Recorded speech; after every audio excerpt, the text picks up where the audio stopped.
mes avocats ont développé tout ce qu'il y a de droit. Mais au-delà de toutes les exceptions qui ont été soulevées, d'aucuns pensaient que le garde des Sceaux n'allait pas se présenter. C'est mal connaître l'homme.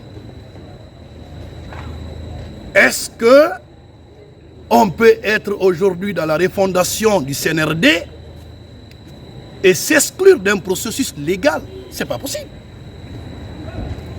Nous sommes contents que cela puisse servir d'exemple à tout le monde qu'en Guinée, plus que jamais, nul n'est au-dessus de la loi.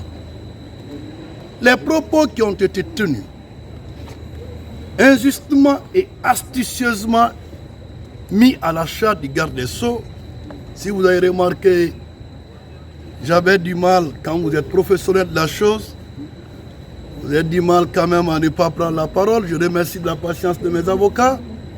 Mais laissez-moi vous dire une seule chose, c'est qu'un ministre de la République n'est pas justiciable devant un tribunal de première instance. Un magistrat de surcroît n'est pas justiciable devant un tribunal de première instance.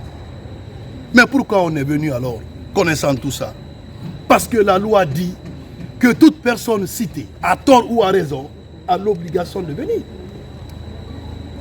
Donc nous, c'est pour quand même respecter cette obligation légale qu'on s'est dit quand même on est respectueux de la loi de la République. On ne peut pas nous citer, même si c'est à tort, avec toutes ces propos imputables, parce que nous nous réservons le droit de nous retourner contre qui que ce soit qui aurait tenu des propos mensongers. Ça, c'est formel là-dessus. Qu'on n'en pense pas que cela soit de l'acharnement. Il faut que tout le monde soit soumis à la même loi. Mais quand on est cité, on est tenu de comparaître. Que ce qu'on dise de vous, que ça soit vrai ou faux, je veux que chaque Guinéen cultive ça. C'est cette exemplarité que je veux donner à la Guinée. Que à tort ou à raison, quand on vous dit de venir, ne dites pas je ne viens pas. Non, venez. Ça fait partie de la culture citoyenne. Pour ceux qu'on nous reproche, ça c'est la moindre des choses. C'est la première fois dans l'histoire de la Guinée qu'on poursuit un magistrat pour des faits de poursuite. C'est la première fois.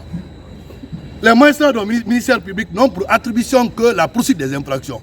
Et lorsqu'ils poursuivent des infractions, ils sont couverts par le statut d'irresponsabilité.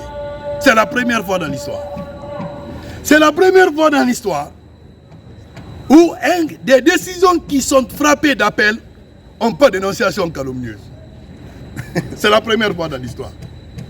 Maître Béat doit revoir ses cours. Il en a besoin. Il a besoin quand même, en toute honnêteté, en tout professionnalisme. Vous savez, quand on est auxiliaire de justice, on doit aider la justice.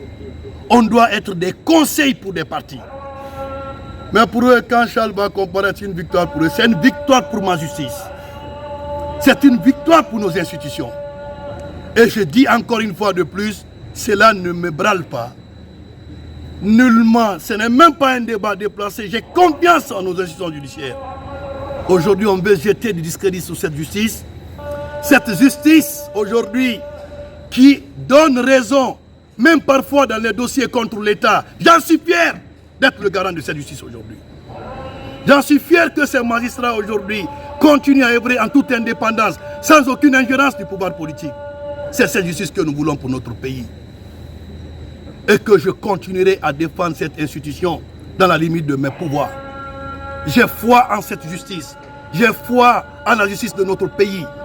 J'ai foi aux valeurs de refondation que nous primons partout. Et que cela soit encore une fois de plus un exemple pour l'Afrique.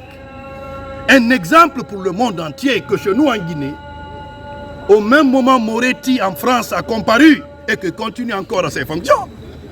Il va de soi que nous continuerons aussi.